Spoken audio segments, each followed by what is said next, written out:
Tonight we are looking at 3 horrifying caving stories that went horribly wrong. In Australia, a diver closes her fist on a guideline that runs 40 meters and then simply stops in open water. In Austria, a descender seizes solid 1,100 meters down with a man hanging in the full force of a waterfall.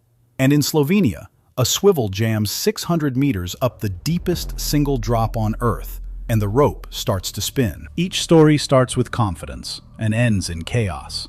As always, viewer discretion is advised. On May 9th, 2026, Mara Ellison dropped through a cold hole in a South Australian paddock into Tank Cave, the most complex underwater maze in the Southern Hemisphere and the longest in Australia. 8 kilometers of flooded limestone passage, crossing and recrossing itself under a field of grazing sheep. She was diving with 2 others. A 90-minute survey run into the western passages, 30 minutes of bottom time on the far side, and out on the same permanent line they went in on. Mara was 34 years old, a cave diver who had logged 700 dives across 12 years, the one her club sent into passages where the line got complicated. Her habit was arrows. At every junction she hung a plastic marker pointing the way out, her own on top of whatever was already there. Because a line, she told her students, is only an answer if it tells you which way. The plan called for 90 minutes, single tanks with a third in reserve, and a hard turn at 110 bar. Here is what you need to understand about a maze cave underwater. The passages are not a tree, they are a net. The same tunnel can be reached 6 ways, and 5 of them are longer than your gas. The permanent line runs through all of it like thread through a knot.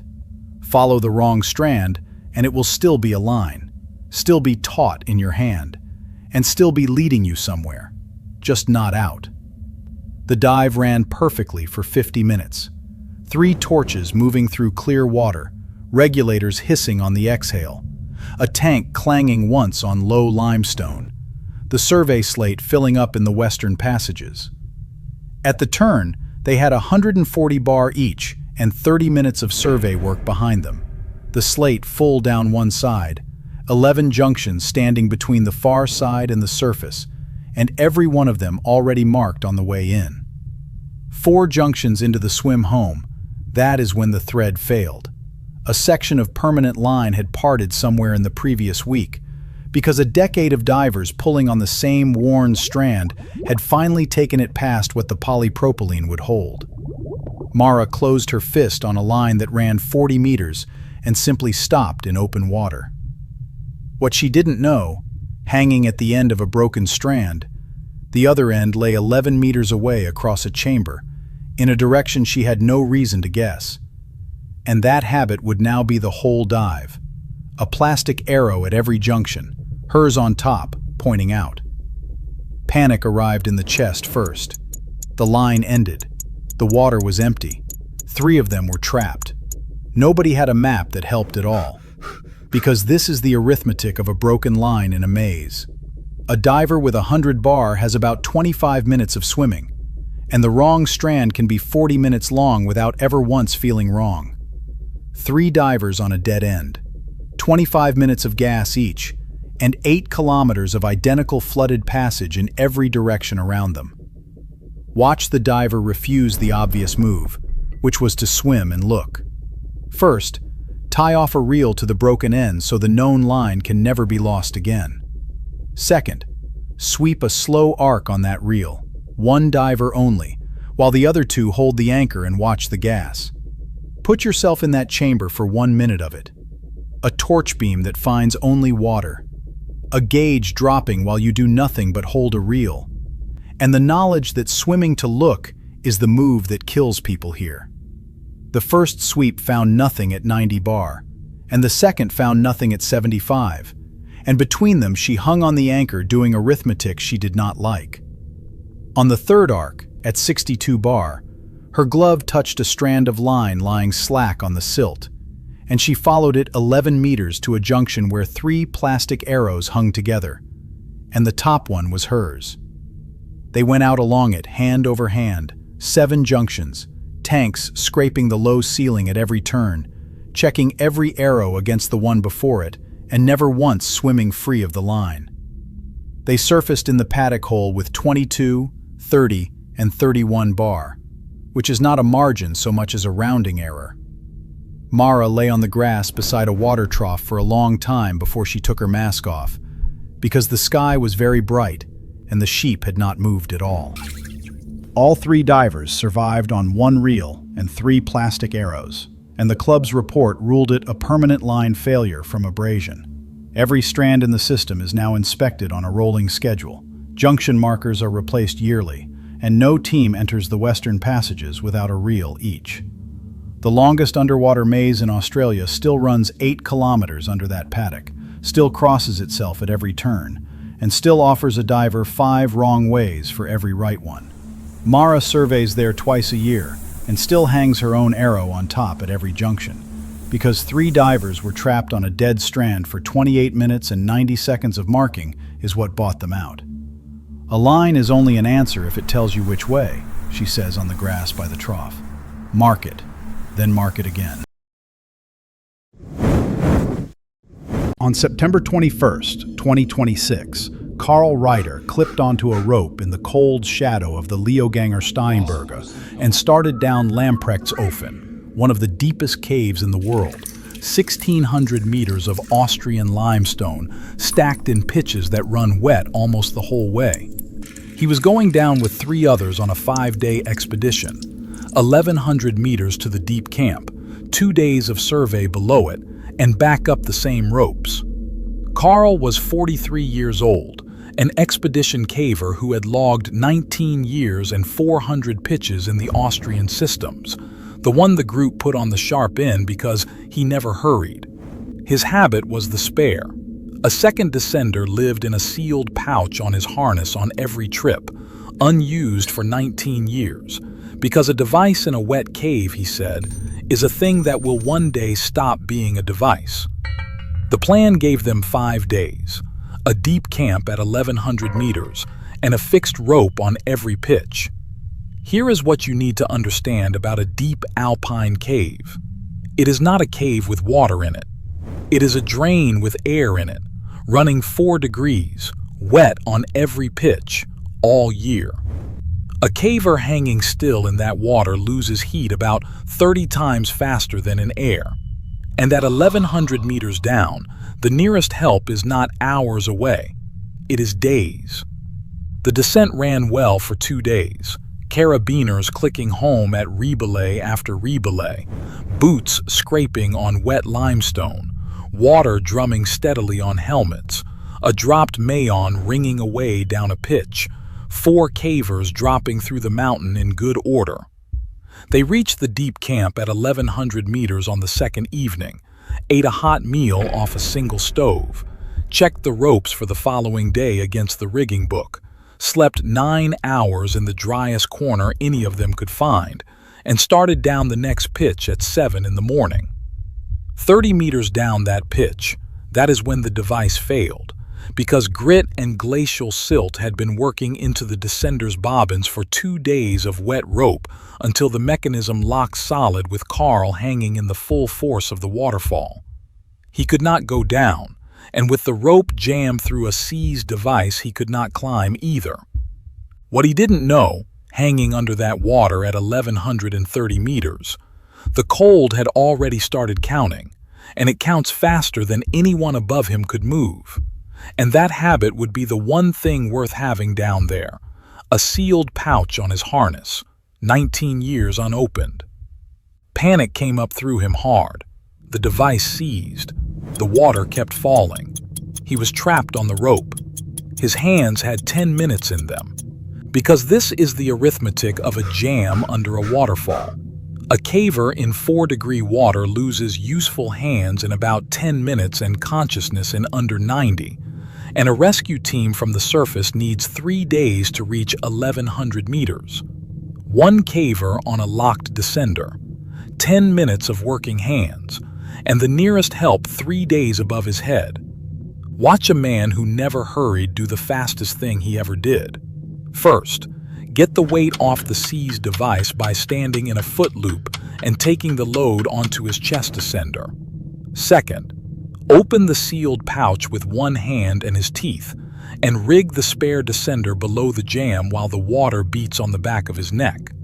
Put yourself under that water for 1 minute of it, 4 degrees on the back of your head, fingers you have to watch to know what they are doing, and a piece of metal you have carried for 19 years, now the only way down.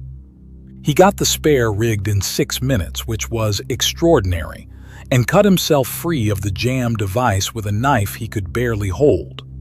He reached the bottom of the pitch at 1,160 meters, out of the roaring water at last, shaking hard enough that the others could hear his harness rattling before they saw his light. They had him in dry fleece and a survival bag inside 20 minutes, with hot sugar water and 3 bodies pressed around him in a passage the width of a coffin. He warmed through the evening, talked, ate a little, and slept. At some point in the night, his heart stopped, and the 3 of them worked on him for 50 minutes in the dark. The Austrian cave rescue reached the deep camp 4 days later, and it took 9 more days and 61 people to bring him to the surface. Carl Reiter died of cold water immersion and cardiac arrest at 1,100 meters, roughly 9 hours after he freed himself from a device that had failed him. The 3 cavers with him all survived. He had carried the spare descender for 19 years, and it worked exactly as intended, which is the part that is hard to sit with. The inquest ruled the death immersion hypothermia following equipment failure, and the Austrian Federation changed one rule that winter.